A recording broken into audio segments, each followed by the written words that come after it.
It's been over a decade since I first learned how to lucid dream, how to go into my unconscious mind and begin to exert a sense of conscious agency, which hopefully brings back more meaning and more message and more mythic understanding of my inner world than I'd be able to access during my conscious waking states alone. However, during this decade of dreaming anywhere between 4 and 6 dreams per night with probably about 80 to 90% dream recall, I have gone through the many stages of dream addiction, derealization, and frankly outright escapism into these wonderful imaginal realms which are so alluring and yet must be approached with caution. So in this episode of Inner Work Essentials, I want to show you a broad-angled and yet very practical approach to dream work, which will keep you grounded in both sides of reality and hopefully prevent you making some of the mistakes that I've made where things start to get a little bit clutchy, a little bit addictive, and we can learn to interact with the dream world and the unconscious mind without going too far into derealized flyboy fantasy chasing territory. If that sounds like something you want to learn, then this video is going to break it down into 3 parts: precautions, practice, and philosophy. I want to begin by showing you today's Inner Work Essential, and it is the namesake of this series, Inner Work by Robert Johnson. I have already covered this book before in previous videos when we spoke about active imagination, which is almost the more attractive cousin of dream work, in my personal opinion. But this book is a wonderful place to launch into if you're looking for a Jungian perspective on how to take dreams as an important messenger of all of the unconscious undercurrents which really could do with a bit more attention, that potential which really could do with some integration. Robert Johnson obviously says a lot in this 250-page book about the unconscious territory. For the sake of this video, I want to focus in on an area of dream work which is often overlooked, and Johnson makes a firm point to really lean into, even just for a moment. To consider this could save you a lot of pain. Johnson says that you should never attempt to lucid dream, that lucid dreaming, or the act of trying to exert will in the dream state, is actually a really unhealthy behavior if you're trying to get the most out of that imaginal territory. And this is because the conscious will that we can exert within the dream world is really a reflection of the everyday egoic identity construct which we navigate in and, bump around in different relational moments in our everyday life. This would be missing the point of the dreamtime reality, because if we're going to go into the unconscious territory with this strong arm, I'm going to do what I'm going to do, or more typically when we get into lucid dreaming concepts, I'm going to chase the fantasies that I've always craved, I'm going to get the superhero powers, the sex, and all of the idealistic situations which I don't get in my everyday reality, then we are merely addicted lovers. We are immature magicians who are chasing after fantasy, pornographic self-masturbation in the form of mythic unconscious realms. This would be a huge mistake, and it's my number 1 precaution that I need to begin this video with.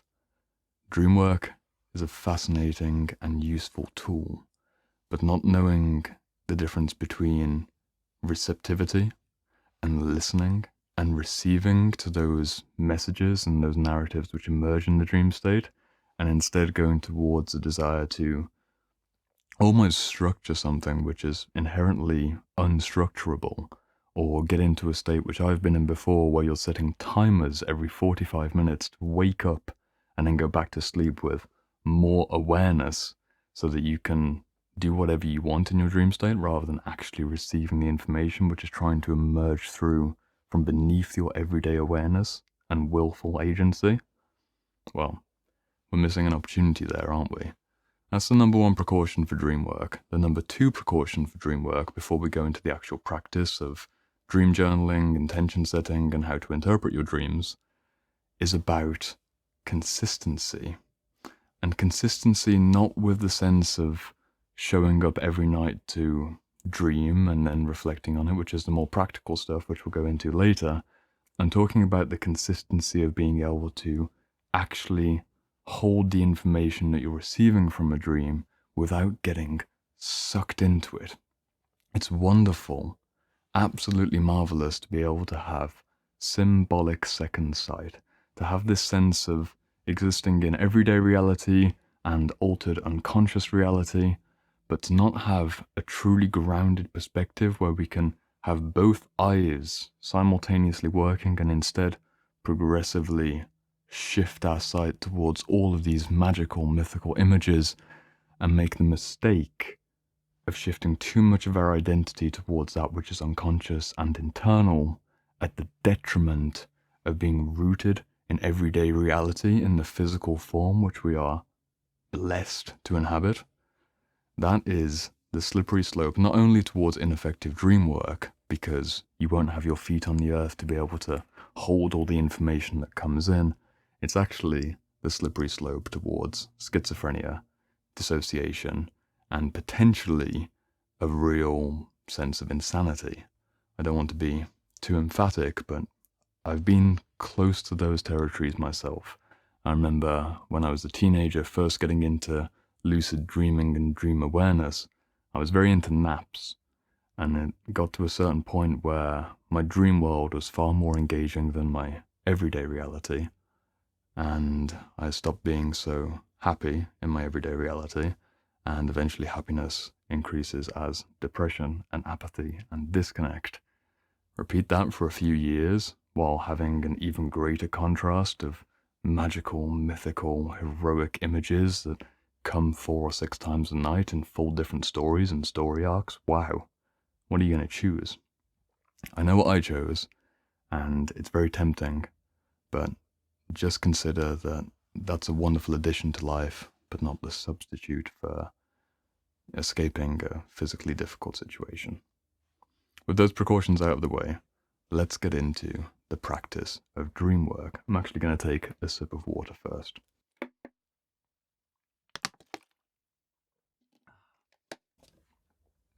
The practice.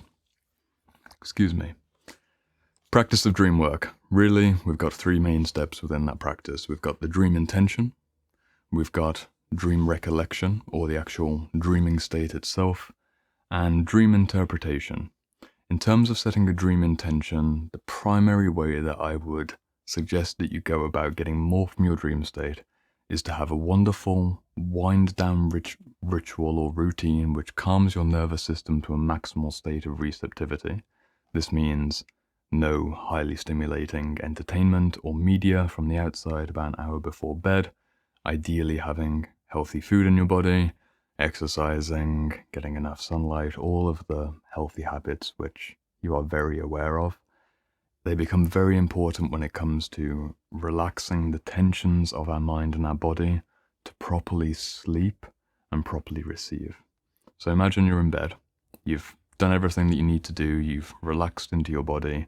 The number one way to get the most out of your unconscious with a clear intention is to have a simple sentence which you repeat a few times before bed, such as, well, it depends what you're trying to do. I'm at a stage in my dream work where major themes have been revealed, so I'm not seeking massive tracts of new information. They're much more subtle, my intentions. It will be things like, I am receptive to see that which helps me with XYZ problem, or I would like to see the story which will give me insight to XYZ problem.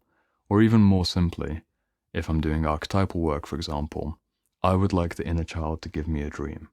I am receptive to the inner child giving me a dream. I would like the king to appear in the dream world and show me what he knows which I don't see. Some kind of priming, some kind of archetypal, mythically kind of colored statement, simple statement, that will really open you up, especially if you're already opened up. Wow, you're going to get those dreams coming right through. Then we go to the second stage, which is dream recollection. Of course, if you cannot recall your dreams, you cannot begin to work with them. The main problems that I see here, unfortunately, is substance misuse. If you're not recalling your dreams, substance misuse is normally the number one factor. Trauma is actually the second factor. So we'll start with substance abuse. If you're smoking, drinking, having too much coffee, having too much sugar, smoking too much marijuana, doing anything which screws up your natural homeostasis and expecting that you're going to get the wonderful, vivid, and coherent dreams that you've read about or seen on the internet, it's not going to happen. You're too internally volatile.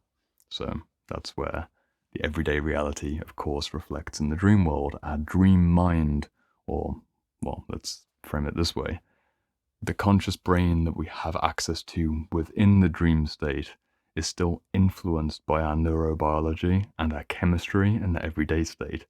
To put it simply, if you have a dehydrated and chronically stressed brain, that's the same brain that's going to be doing the interpreting or the receiving of the information which comes through. You could also take the heart-based perspective or some other somatic perspective, but that is a very esoteric conversation which we're not going to have right now for the sake of this video. Number 2 problem with dream recall, and that is trauma. People who have had difficult histories typically can go one or two ways. They either shut down the dream state entirely, or they get very hyperactive with the dream state. I've already told you which one mine was. I got very hyperactive with the dream state, and I still have 4 to 6 dreams per night and have done for over a decade. In fact, my childhood was exactly the same. That's a good place to be, I guess, to some degree. Your risk there is dissociation and flying off if you've got a hyperactive dream state. If you have a dead dream state and you've already eliminated substances and you still haven't got anything coming up, the way in is to start practicing with active imagination, which I've already highlighted in previous episodes of this series, which is almost the waking dream state. Start practicing that mechanism of wakeful dreams, and you will be much more receptive to automatically being into that state, to going into that certain range of consciousness and actually recalling it. So, dream recall requires health, in a single sentence. And the healthier we are, generally speaking, the more that we can remember. And also, if your attention span is pretty messed up from too much time on screens, that's another factor to consider. And now we get to the fun part of dream work, dream interpretation. To summarize dream interpretation in a few minutes would be a futile effort, but I want to give the primary incentive or the primary drive which will support you, and that's to not buy dream interpretation books. Don't look or Google what does so-and-so mean in a dream, because you will create a narrative that's dependent on external information. Sure, you might dream about an anaconda, or maybe you dream about a 5-story building, or maybe you dream about blue and yellow sports teams.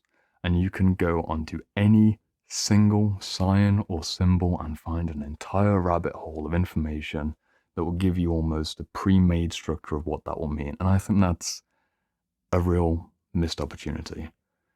When it comes to dream interpretation, it's about your personal understanding of that sign or symbol. The inner child, for example, means so many different things to different people. If you've had a difficult childhood, that image is so different to being a newborn, not being a newborn, having a newborn child and being a mother. The dream interpretation is dependent upon your perception, not the perception of other people out there. There's almost a collective interpretation. I'm not saying that they are wrong. I'm not saying there isn't an incredible amount of research that goes into Jungian style approaches towards anthologies of dream symbols or dream interpretation or cultural traditions which say a certain sign like an eagle or a gazelle might have a certain meaning.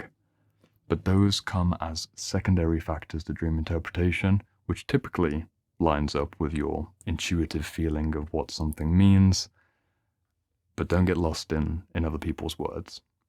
The second major current that I want you to pay attention to with dream interpretation is that it's not about the single dream. It's about the pattern over time. If a message is important, if a story has significance, it will keep coming up. Dream journaling, as the obvious practice, will help you to realize these signs and the repetition of these signs over time. And they're the dreams that you really want to start working with. Repetition is arguably the most important factor that I see when it comes to using dream work to make significant progress with the main stories inside of us, because we will tend to loop around a certain theme until it finds resolution. Resolution might look like a change in belief, a change in behavior, a change in action, or maybe a revisiting of something from the past which needs an unblocking and an unburdening with trauma therapy. I wish I could say more on this in this video.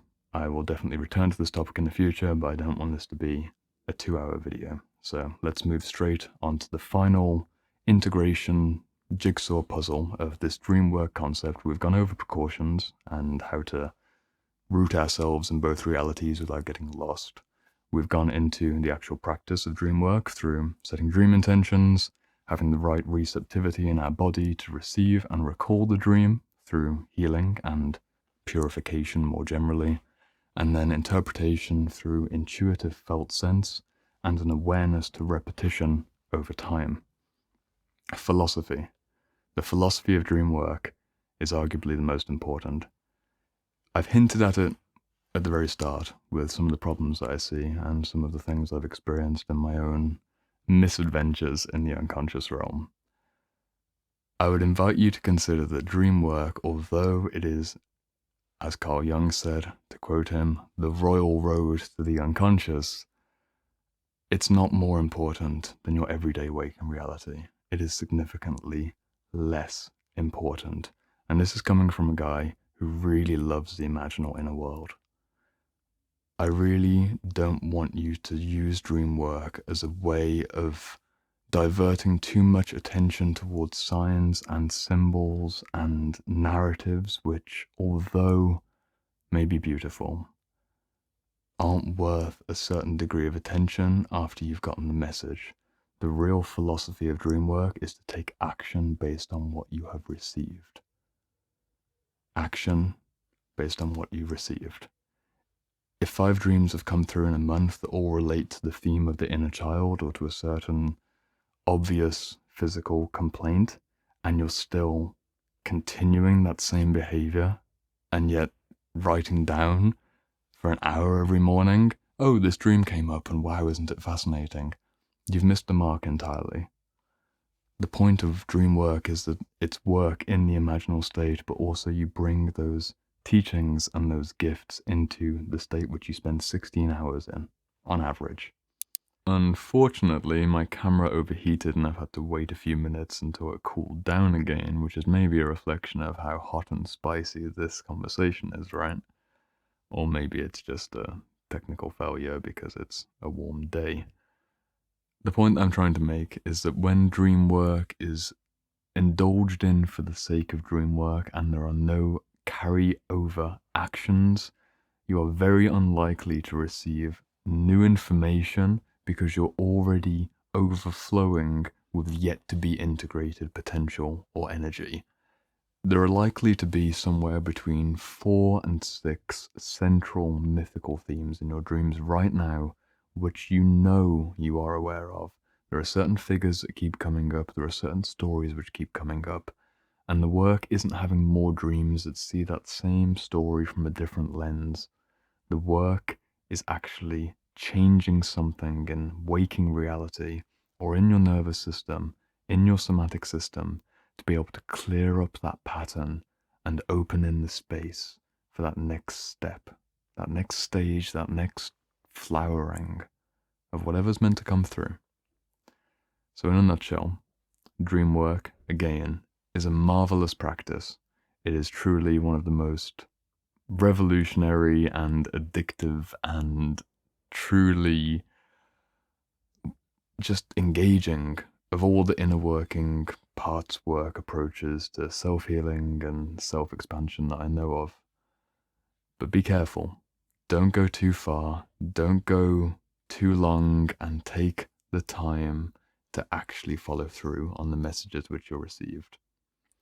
If you do all this, then over time, with patience and perseverance, I'm sure you will become a dreamwork master and not be a little gremlin-like dream addict like I was when I was a fantasy-chasing teenager. And hopefully you'll feel more whole and more complete as a result. So what's the next step? The next step is to, again, take all of the lessons from the dream state and use it to change our everyday reality. And one of the biggest barriers to everyday dream state receptivity is shame. Conveniently enough, yet again, the next episode of Inner Work Essentials is about how to heal the shame that binds you, and in the context of dream work, how to free up the energy which is holding you back. I'll see you over there.